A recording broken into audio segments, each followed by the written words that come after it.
Hello friends, and welcome back to the Urban Homesteader. I am Cindy Ball, and today we are going to be making beeswax bread bags. Now the beeswax fabric I tried years ago, and I could never get the fabric to be pliable enough. I think I was trying to make those wax covers so you didn't have to use aluminum foil anymore. I ended up making some that were okay, but they weren't terrific.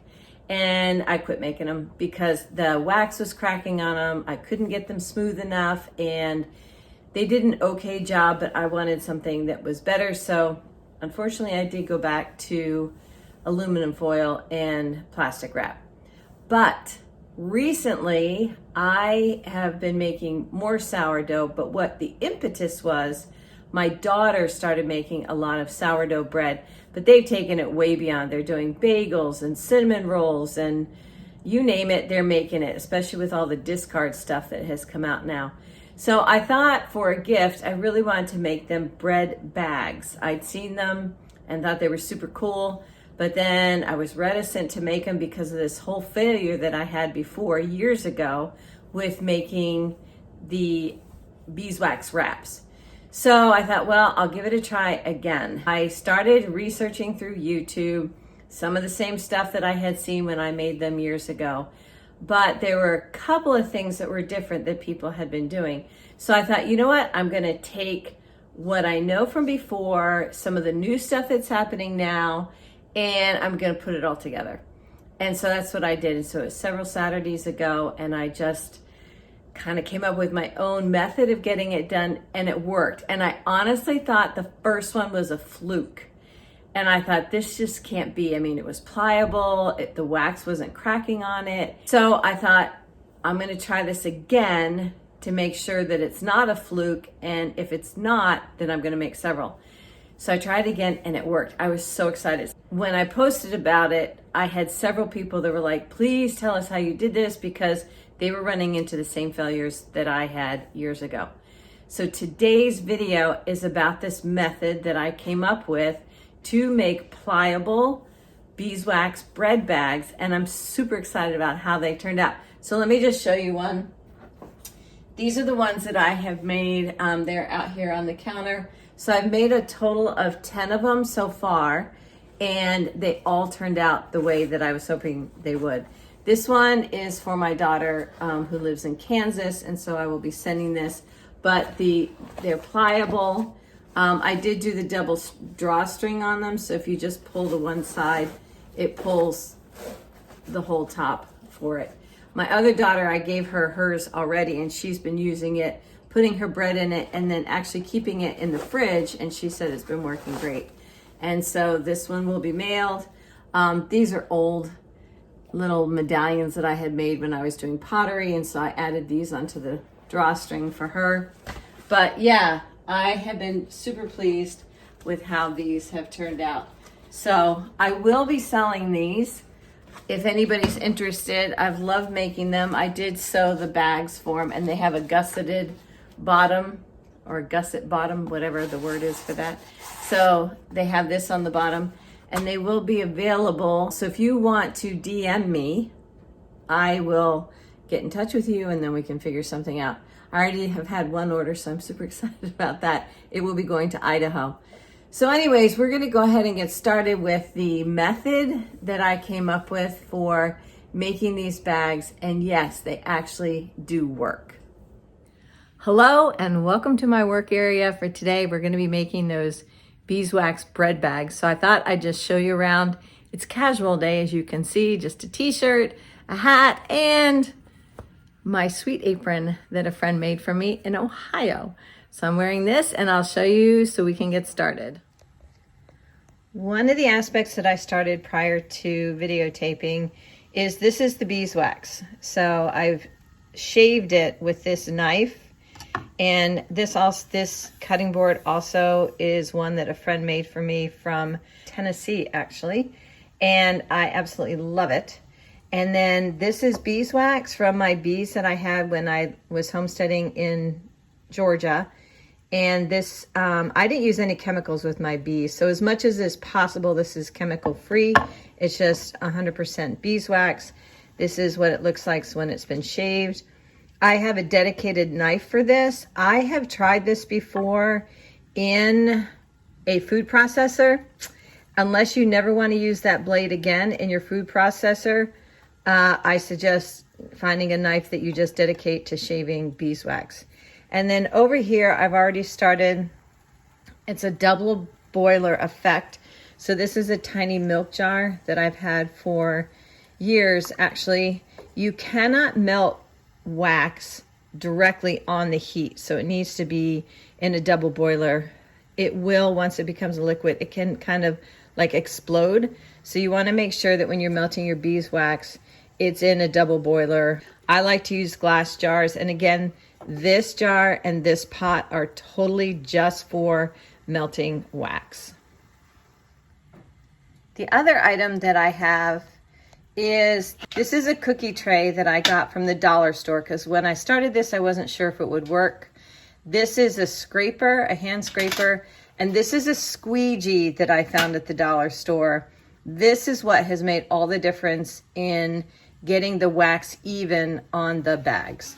So let me show you the bags that I'm going to be using today, but a hand scraper, a squeegee, and a dedicated cookie tray and both these items were from the dollar store. Here are the bags that I'm going to be waxing today. They are 14 inches by 19 inches. And then I did overlap the tops on them.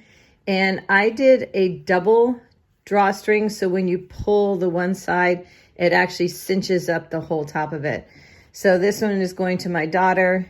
This one was ordered by a friend, so I'll be shipping this to Idaho. And here's some others. I just wanted to see how many I could get done with the wax that I have melted. And these are the other ones. I actually made several of these. So this is what I'm working on today for the beeswax bread bags. One of the things I wanted to mention about these bags, the material is 100% cotton. I have washed the fabric ahead of time because a lot of times your commercial fabric or ones that you buy at the fabric store, they have sizing like a chemical in it. And I wanted to make sure that that was gone. So I've washed all the materials before I made them into bags. The other thing that I did was I gusseted, I don't know if that's how you say it, but I put gussets in the bottom of the bread bag. So it gave them a little bit more width for when you put your bread in. I don't know if you can see it very well in here, but it has like a narrow bottom in the bottom of the bag. Probably the hardest part about doing this process is making sure that you get your fabric bags in the tray securely so that when you pour the wax in here, you can actually work fairly quickly. So I'm going to go ahead and get started. This is our melted wax, and then I'll show you what I did. So our goal here is to get the wax on as evenly as possible and to do it quickly.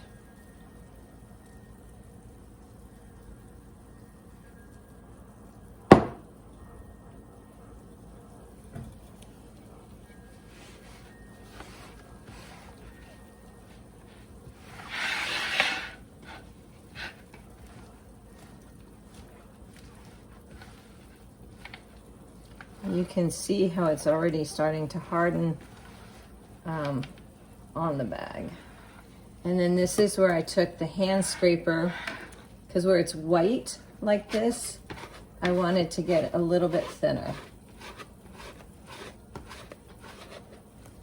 And then you can just take this wax and throw it back in the jar to be melted again.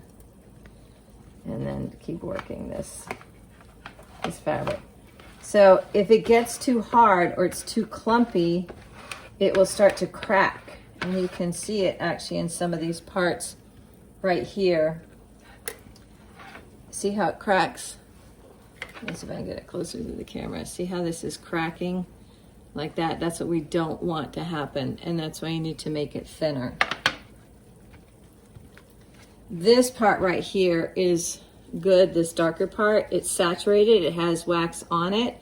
This part that's the white is too thick, so I'm going to try and get some more of that wax off of it.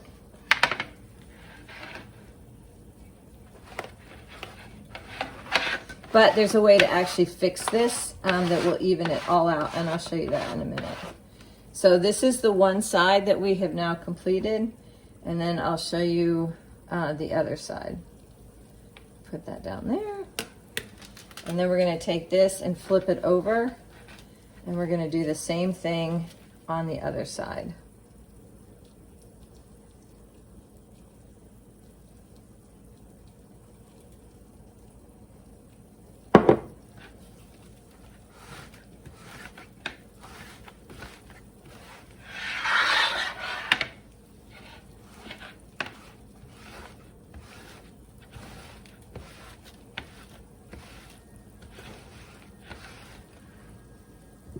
This one got thick right away.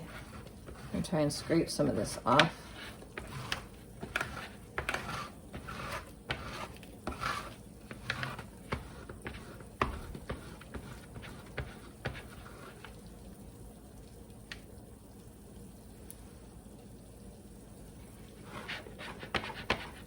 There really doesn't need to be a ton of wax on here, and I'll show you why in a second.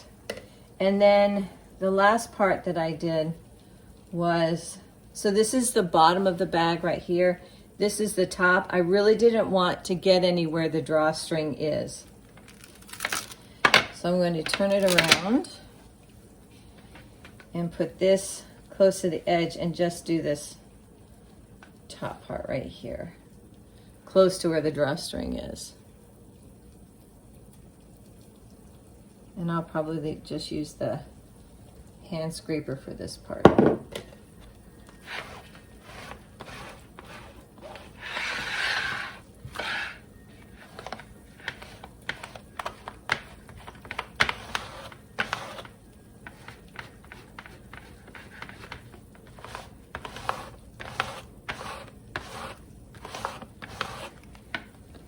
Okay, this side is a little bit better.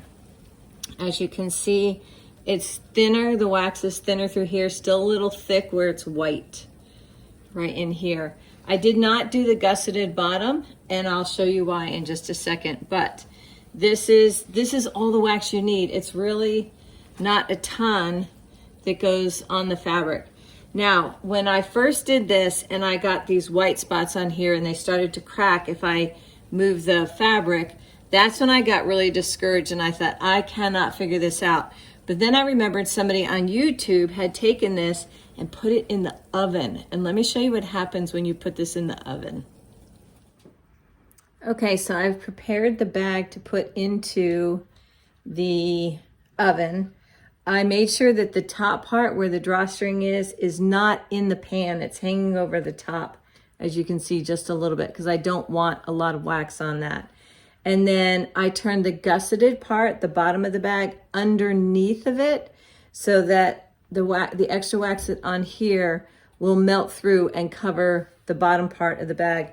Same thing with the sides. I made sure that they were tucked in into this pan. And then we're gonna put it into the oven for 10 minutes on 250 degrees.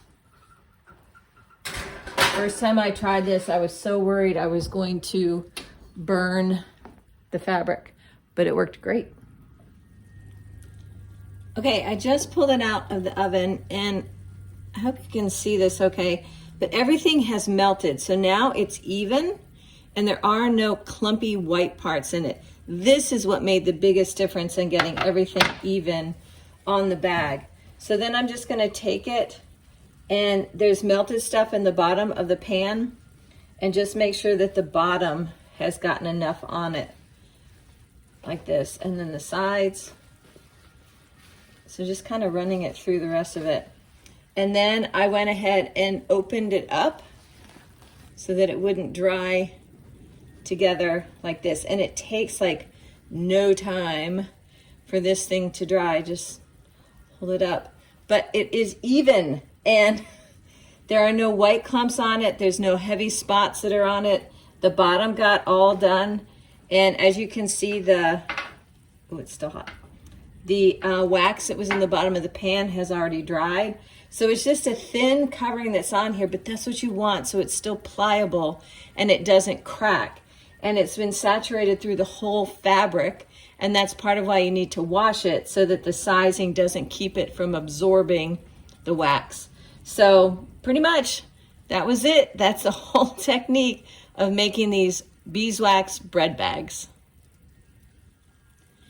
And there it is, cooled off, and because of the gussets that I put in the bottom, it will stand up on its own. But yeah, it's that simple, but it's getting it thin enough that it doesn't crack and it actually absorbs into the fabric.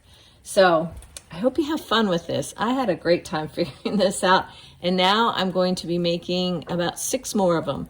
I also wanted to tell you, it uses about an ounce of beeswax, and I'll have all this in the instructions on how to actually make it, how much of stuff you need, the supplies that you need, and then the instructions on how to process the beeswax bread bags.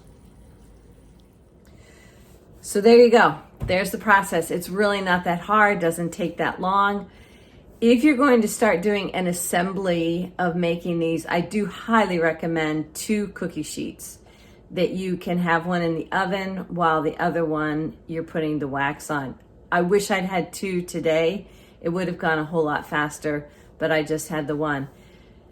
The other thing that I learned when I was doing a whole bunch of them today was you really can get away with using that hand scraper. I did find that to be easier and a little bit faster than using the Squeegee that I had gotten from the dollar store. The hand scraper worked just as fast, and it actually was easier to get the wax off of after it had dried. So that was another thing that I had learned today by doing multiples. But other than that, it was straightforward and super simple to do. If you don't know how to make a bread bag, you can let me know if you want me to do a video on it. They're super simple. I do really enjoy sewing, so I like the whole process of making the bags and then going ahead and putting the beeswax on them to make beeswax bread bags. Thank you for watching today. I hope you have fun with this. I really enjoyed it. I think part of the reason for my enjoyment is the success finally of making a beeswax fabric, be it a bread bag or even a bowl cover. I have some other ideas up my sleeve that I'm going to make in the next couple weeks. But the fact that the fabric was finally pliable and I didn't have clumps of wax that could peel off on the fabric. So there you go. Thank you again for being here today, and I hope you have a lot of fun making these things. And just remember, this is all part of doing at home instead of going to the store. Happy homesteading.